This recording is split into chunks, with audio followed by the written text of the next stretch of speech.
Hello, my friends. How you doing? Happy Memorial Day for those of you in the United States, and do celebrate that. I hope you're doing okay. I just got done with one of our Monday classes, and I wanted to remind you, those of you looking to study with me, there is training coming up very soon. Now, I'm curious to know how you would like to pull this off, because the 4th of July is coming up in July. There is no way you're going to complete that course before the 4th of July. So what would you like to do? I'm curious, because this class that we're currently holding ends on the 13th of June, and we've been going for 2.5 months. I'm gonna have to take a break. As you can see, I've been speaking for so long, my voice is kind of failing right now. So I do need to take a substantial break, because I've been going Monday, Wednesday, Friday, Saturday, for I think it's about 4 months since this whole pandemic thing started, and I've been doing other things in the middle of that as well. So the trainer needs a break. I cannot continue like a robot. So I'm going to have to take some time off once we get done with this class. It's been going for 2.5 months, Monday, Wednesday, Friday, and Saturdays in many instances. So what would you like to do? Do you want to start off in June only to have to break in July? No, we shouldn't do that. I think we should actually start on the 6th of July. If I started on the 6th of July, would that be cool? Or do you actually want to start in June and then break? Besides, my class ends on the 13th. You see what I'm saying? So I'm just using this as a sounding board. You got any ideas? Drop them in the comments below. And yeah, maybe we can work something out to keep you engaged before the 6th of July. Think about it. Let me know. If you're one of my current students, let me know what you think. Hopefully you will be a PMP by then. But anyway, it's time for daily drill. You thought you would escape? No, no. I got my eye on you. Today is monitoring and controlling day. I am going to be asking you the major outputs from monitoring and controlling in this book. It's too late. Don't go scrambling for the book. I can see you. We're starting off with monitor and control project work. Give me the major output. Go. Someone says, Phil, that's very aggressive. You got to be aggressive as you're studying. You got to be aggressive. You got to place demands on yourself. Give me monitoring and controlling. Monitor and control project work output. Give me 5, 4, 3, 2, 1. Well, the unique output from monitor and control project work is work performance reports. That is what I was looking for. WPR collates all of those WPIs from the different processes in monitoring and controlling outside of integration. In other words, if you're looking at page 25, everything under integration, it all gives you WPI. You need to compile the WPI into a WPR, a work performance report. All right. Is there any other thing that is unique as an output? No, because change request is business as usual. So let's talk about our next process, perform integrated change control. Gimme. What are the major outputs of this process? 5, 4, 3, 2, 1. The major output from perform integrated change control is approved change requests. Approved. It has to say approved. Approved. That is the listed one. That is the legal one. But there's another one that in my mind is just as legitimate. They just don't call it an output. They call it a sub-output. You know which one I'm thinking about? I'll give you 10 seconds. Think. Veet, quick. 3, 2, 1. I was expecting you to tell me, especially if you've been on this channel with me, changelog. Did you guess changelog? Good. Now it's mentioned as a sub output, but in my mind, this is so big. Why? Because all the records regarding the changes, the change management, it should actually be in a changelog. And you could look at the changelog as part of your overarching system for changes, but don't forget the changelog. Seriously, it's here. Let me actually see if I can pull this up for you. The blurb about the changelog, it is documented as an update, project document update, but in my mind, it's not an update. This is where you should be getting your changelog. Now it could be argued, but we created it in, let's not go there. No excuse. No excuse. I think they got it wrong in this one. So this is page 120. It says, any formally controlled project document may be changed as a result of this process. A project document that is normally updated as a result of this process is the changelog. The changelog is used to document changes that occur during a project. So that's my grievance. Total disdain for the changelog. How dare they? They're lucky I didn't catch that one. I would have raised it. I would have raised it. You cannot just ignore the changelog. It's integral to this whole thing. All right, let's go on to the next one. So where are we? Have you got the table in your head mentally, just like I do? Page 25, going down the list. So we're in performing a great change control. We are going into, good, validate scope. What is the major output from validate scope? 5, 4, 3, 2, 1, 0. The answer is none other than accepted deliverables. That is the only unique output that you get from this process. Now, on the flip side, it is possible to get change requests, but remember, it's unique outputs. This is the UOs of monitoring and controlling. So I was not going to waste time talking about change requests because you already know that. All right, moving on. Have you got it in your head? Moving on, we're into control scope. Are there any UOs from control scope? Nope. There is nothing unique from control scope at all. You have WPI, of course, we know what that is. You have change requests. You have other things we've talked about before. End of story. Now, it is noteworthy when you take a look at scope to realize that they don't cite project management plan updates as an output of validate scope. And, you know,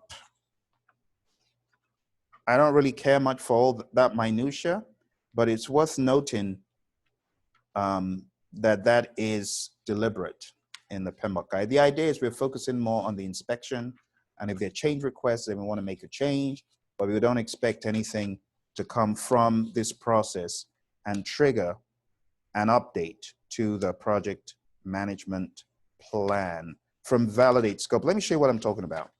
So if you go to page 166 and then 167, you don't see mention being made of the project management plan. Now, coming in, you did, you know, as the scope baseline is part of the project management plan, but coming out, you don't. So that's noteworthy. On the flip side, in control scope, you do see project management plan update. All right, moving on. We're going down the list. We are now in schedule, control schedule. Tell me a unique output from control schedule. Anyone? Can you think of anyone? 5, 4, 3, 2, 1. End. Too late. The major thing that is noteworthy is schedule forecasts. You know, forecasting the schedule. Now, it is also noteworthy that schedule forecasts become an input to one place and one place only, as mentioned in the PMBOK guide. You know where that is? We see this mentioned as a unique output, or a unique input rather, to the process known as monitor and control project work. So schedule forecasts, we see them as a sub-input under project documents. It's noteworthy. All right, in the same vein, going down the list, control cost. Unique output of control cost. 5, 4, 3, 2, 1. What did you get? Did you get anything noteworthy? I hope you did, because this is where earned value lives. And from here, we get cost forecast. ETC, EAC based on work being performed at the budgeted rate, EAC based on the budget or cost performance being consistent, EAC based on SPI cumulative and CPI cumulative, EAC based on a brand new bottom-up ETC, and all that mumbo jumbo on page 267. Well, it's not really mumbo jumbo, but a lot of people, waste time on page 267. I think everyone should give page 267 at least 3 hours, 4 hours at a minimum. For people who say, oh, it's too hard. What happens if you get a question on earned value on your exam? At least try, apply yourself. I know some people have dyscalculia and they cannot calculate, they cannot add up easily, and I understand that. But if that's not you, try your best. At a minimum, understand, because a lot of the earned value stuff is not additional subtraction. It's here's a number, what does it mean? 1.2 SPI, what does it mean? It means you're ahead of schedule. Oh, okay. 0.6 CPI, what does it mean? Over budget, things like that. Once you can detect those and you can read the graphs, if you're challenged in terms of math calculations, I totally understand. It's a legitimate concern, but just try to understand what earned value is instead of being hung up on the fact that you cannot calculate as other people can. All right, so that's cost. We're into quality. Major outputs of control quality. 5, 4, 3, 2, 1. Well, when you look at control quality, you are checking the deliverable before it goes to the client. So validate scope comes first, and then this. But the answer, my friends, is 1, you get a verified deliverable, and then you get quality control measurements. And these are unique to control quality. Let's go on to our next one. The next one I have for you is from, of course, control resources. Anything unique from control resources? 5, 4, 3, 2, 1, 0. Nothing unique from control resources. In fact, it's one of those processes we call a deadbeat process because it doesn't yield anything, gives you nothing. Unique. It gives you something. It gives you other things. And while they're not unique, they're still noteworthy. But let's go on. We're not dealing with this because there's nothing unique from it. Let's go to another one. Control, monitor. This time it's monitor, not control. Monitor communications. Do you get anything unique from monitor communications? Think about it. 5, 4, 3, 2, 1. Absolutely nothing. Nothing unique. WPI, change requests, and those sidekicks that appear on page 89. Project documents updates, project management plan updates, that's all. So nothing unique in control resources, nothing unique in monitor communications as an output. What about risk? This is going to be interesting. 3 in a row have nothing unique? No, it can't be. What do you think comes out of monitor risk? Again, the word monitor. 5, 4, 3, 2, 1, 0. The answer is nothing. Nothing unique. There's nothing unique in control risk, monitor risk, I'm sorry, monitor. We got to keep them straight. So when it comes to the monitoring and controlling processes, and I should probably draw you a quick image here to give you a visual because this might help someone. When you talk about, excuse my whiteboard, it's not going to be the best of writing, but when you think about the monitoring and controlling process group, you got to remember that you have monitor and control project work, perform integrate change control, control scope, control schedule, control cost, control quality, control resources. Right about here, you have monitor communications and monitor risk. You see, they come in quick succession. And these M's, you need to remember where these come in. The same for these ones. The first two, they do not start with control, although they have monitor and control project work, performing the great change control. So those are patterns. For those of you that learn by patterns, these are patterns that could help you. All right. All right. And then the last ones, we have control procurement, but then we have monitor stakeholder engagement. Again, another M. See what I'm saying? So if you can get these patterns down, I think it will help you somewhat as you prep for the exam, okay? So nothing in monitor risks, nothing unique, nothing. All right? What about going down to control procurements? There is one that is very, very important. Very, very important. All right. I've had a long day. So when I start acting goofily like this, it means it's time to shut it down. Let's shut it down. Come on, quick. Control procurements. What do we get from control procurements? It's almost like an oxymoron because we're in control procurements, but the major output I want to call your attention to is closed procurements. Have you ever noticed closed procurements as an output of control procurements? Very important, you do not miss that. There's also one other one that appears very lackluster, but it does deserve some mention. You know what it is? Actually forms the word PDU, just like the other PDU. What is it?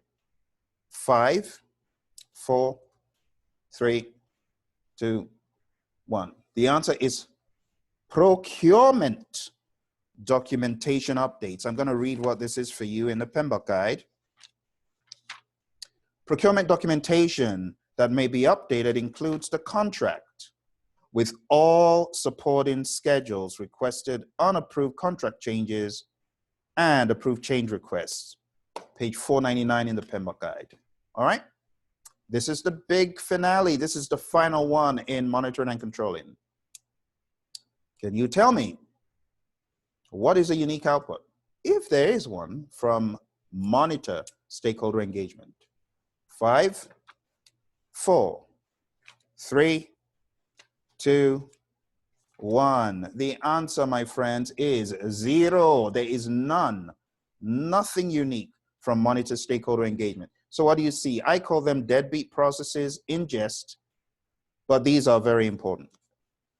And with that, my friends, we have come to the end of the deep dive into the monitoring and controlling process group, taking a look at all the unique outputs. I hope you found it interesting. Remember, I've got training coming up. You want to stay glued in to pmsucceed.com and check all the other websites. And if you are interested in coming for training with me in June or July, whenever I can figure out what to do, how to overcome that hurdle of the July 4th date, that we're not going to be doing any work. I'm sorry, we're just not.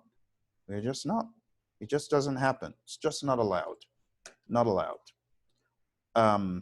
Anyway, those of you within the United States might understand. Those who are not will not. But we can find a way around it. Okay, so if you want to come on this training, we want to make sure we don't have that intermission in July 4th. We just want to go smooth sailing. I'm thinking 6th of July. If I make it 6th of July, will you show up? That's the question. The training cost for the 35 hours, for those that sign up, if those that do it sensibly and do it the moment I make the announcement, it is going to be $499. So tell your management and your company you want to go for live virtual training for just $499. It is a ridiculous deal. It's ridiculous. If I were you, Talk to my management now, and I look forward to seeing you hopefully in July. Some of you will be certified by then. Maybe you can come share lessons learned.